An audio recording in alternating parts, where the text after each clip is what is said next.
Mention के main gate पर वीर की रोल्स रॉयस रुकी, पर इस बार वीर अकेला नहीं था। गाड़ी का दरवाजा खुला और वीर के साथ एक बेहद स्टाइलिश और खूबसूरत लड़की बाहर निकली। नताशा। नताशा एशिया के एक बड़े बिजनेस टाइकून की बेटी थी और वीर के नए प्रोजेक्ट में पार्टनर बनने वाली थी। अन्वी, जो अब ठीक हो चुकी थी, हॉल में खड़ी वीर का इंतजार कर रही थी। उसने सोचा था कि शायद 2 दिन बाद वीर का गुस्सा ठंडा हो गया होगा, पर वीर को किसी और लड़की के साथ देखकर उसके दिल में एक अजीब सी चुभन हुई। वीर अंदर दाखिल हुआ। उसके चेहरे पर वही सपाट ठंडक थी। उसने एक नजर अन्वी पर डाली, जो हमेशा की तरह मासूम और सहमी हुई लग रही थी। वीर, तुम्हारा मेंशन वाकई बेहद खूबसूरत है, नताशा ने मुस्कुराते हुए कहा और वीर के बाजुओं में अपना हाथ डाल दिया। वीर ने नताशा को रोका नहीं, बल्कि उसकी नजर अन्वी पर ही टिकी रही। खूबसूरत चीजें मुझे पसंद है नताशा, चाहे वो मेंशन हो या कोई महंगा खिलौना। अन्वी। एक पर्सनल नौकर नताशा ने अन्वी की तरफ देखा और हैरानी से पूछा, ये लड़की कौन है, कोई नई मॉडल? वीर ने एक सर्द हंसी हंसी और अन्वी के पास आकर खड़ा हो गया। उसने अन्वी के कंधे पर हाथ रखा, पर उसमें कोई अपनापन नहीं था, सिर्फ एक मालिकाना हक था। ये अन्वी है, मेरी पर्सनल मेड, वीर ने ठंडे लहजे में कहा। इनका काम है मेरे और मेरे खास मेहमानों की हर जरूरत का ख्याल रखना। क्यों अन्वी, मैंने सही कहा ना? अन्वी की आंखों में आंसू भर आए, सबके सामने, और वो भी एक अजनबी लड़की के सामने। वीर ने उसे एक नौकर कहकर जलील किया था। मैं खामोश। वीर ने उसकी ठोड़ी को जोर से पकड़ा। नताशा यहाँ कुछ दिनों के लिए रुकी है। आज से तुम इनकी खिदमत करोगी। इनका सामान ऊपर लेकर जाओ और इनके लिए ग्रीन टी तैयार करो। 1 मिनट की भी देरी हुई तो अंजाम याद है ना? नताशा ने एक गुरूर भरी मुस्कुराहट दी। ओह, तो ये तुम्हारी पर्सनल नौकर है? इंटरेस्टिंग। चलो अन्वी, मेरा सूटकेस उठाओ और मेरे कमरे में रखो। अन्वी ने देखा कि वीर वहीं खड़ा नताशा को देख रहा था। उसने उम्मीद की थी कि शायद वीर उसे इस जिल्लत से बचाएगा, पर वीर ने तो खुद उसे इस आग में धकेला था। अन्वी ने भारी सूटकेस उठाया। उसके हाथों की पट्टियां अभी पूरी तरह खुली नहीं थीं, पर दर्द से ज्यादा उसे अपनी तौहीन महसूस हो रही थी। वीर, तुम्हारी नौकर थोड़ी स्लो है, नताशा ने बालकनी से नीचे देखते हुए कहा। वीर ने अपना कोट उतारा और कुर्सी पर बैठ गया। इसे आदत नहीं है नताशा, पर मैं इसे सिखा दूंगा। ये मिट्टी जैसी है, इसे तोड़-बेच कर नया रूप देना मुझे अच्छे से आता है। रात को जब वीर और नताशा डाइनिंग टेबल पर बैठे थे, वीर ने अन्वी को अपने पीछे खड़ीचा रखा।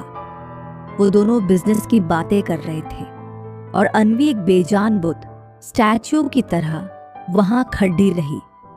जब नताशा ने गलती से अपना जूस गिराया तो वीर ने अन्वी की तरफ देखा। साफ करो इसे अभी। अन्वी ने नीचे झुककर फर्श साफ करना शुरू किया। नताशा की हील अन्वी की उंगलियों के बहुत करीब थी।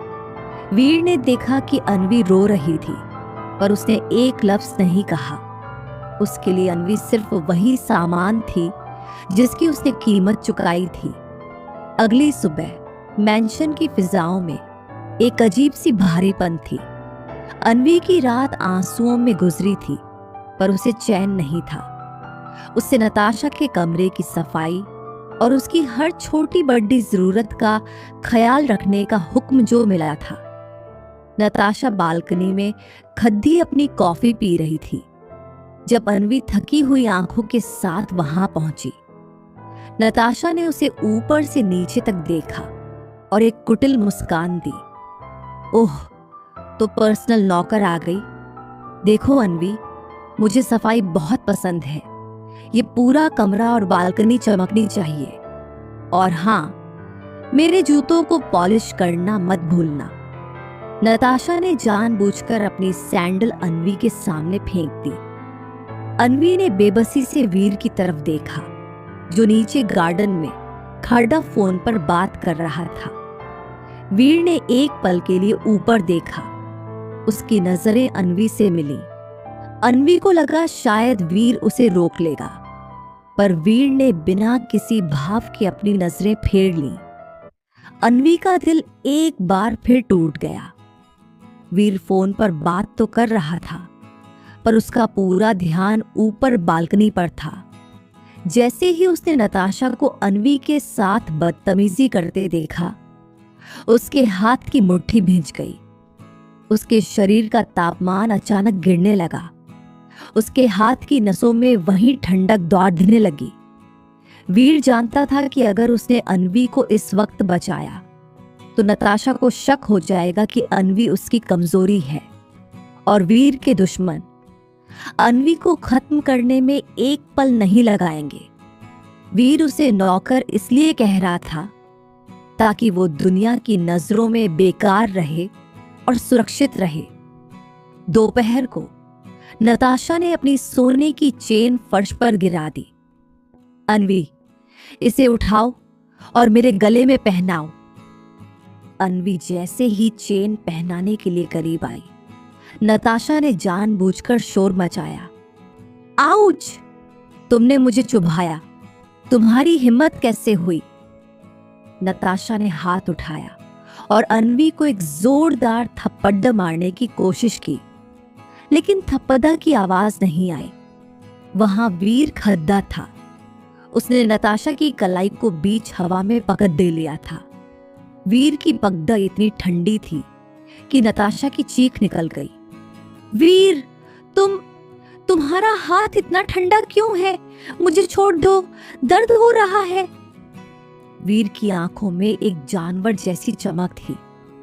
मैंने कहा था नताशा, ये मेरी पर्सनल नौकर है। इसे सजा देने का हक सिर्फ मेरा है। अगली बार अगर तुमने इस पर हाथ उठाया तो मैं ये भूल जाऊंगा कि तुम कौन हो। वीर ने नताशा को झटक दिया और अन्वी की तरफ मुद्दा। अन्वी कांप रही थी। वीर उसके करीब आया। उसका हाथ अन्वी के गाल के पास गया, जैसे वो उसे सहलाना चाहता हो। अन्वी को लगा जैसे उसके चेहरे के पास कोई बर्फ आ गई है, लेकिन वीर ने खुद को रोका और कड़क आवाज में बोला, अन्वी, किचन में जाओ और नताशा, दोबारा ऐसी गलती मत करना। रात को अन्वी को प्यास लगी और वो पानी लेने बाहर निकली। उसने देखा कि वीर के कमरे का दरवाजा थोड़ा खुला है। अंदर से एक हल्की नीली रोशनी बाहर आ रही थी। अन्वी ने छुपकर अंदर झांका। वीर शर्टलेस होकर बेड पर बैठा था। उसकी पीठ पर नीली नसें चमक रही थीं और कमरे की खिड़कियों पर बर्फ जम रही थी। वीर दर्द से कराह रहा था। अन्वी, दूर रहो, मैं तुम्हें बर्बाद कर दूंगा। अन्वी के होश उड़ गए। उसने देखा कि वीर की आंखों की पुतलियां पूरी तरह सफेद हो रही थीं। वो कोई आम इंसान नहीं लग रहा था। वीर अन्वी से नफरत नहीं करता था, वो अन्वी से डरता था कि कहीं उसका प्यार अन्वी को जमाकर मार न डाले। अन्वी को अब ये समझ आ गया था कि वीर के साथ कुछ बहुत गलत है। उसकी रुडनेस के पीछे कोई खौफनाक राज छुपा है। क्या अन्वी उस बर्फीले राज का सामना कर पाएगी? रात की उस खौफनाक मंजर ने अन्वी की रूह कपा दी थी। वीर का वो नीला शरीर, वो जमती हुई खिद्दकियां और उसकी दर्द भरी आवाज अन्वी को समझ आ गया था कि वीर कोई साधारण इंसान नहीं है। उसे अब इस आलीशान जेल से डर लगने लगा था।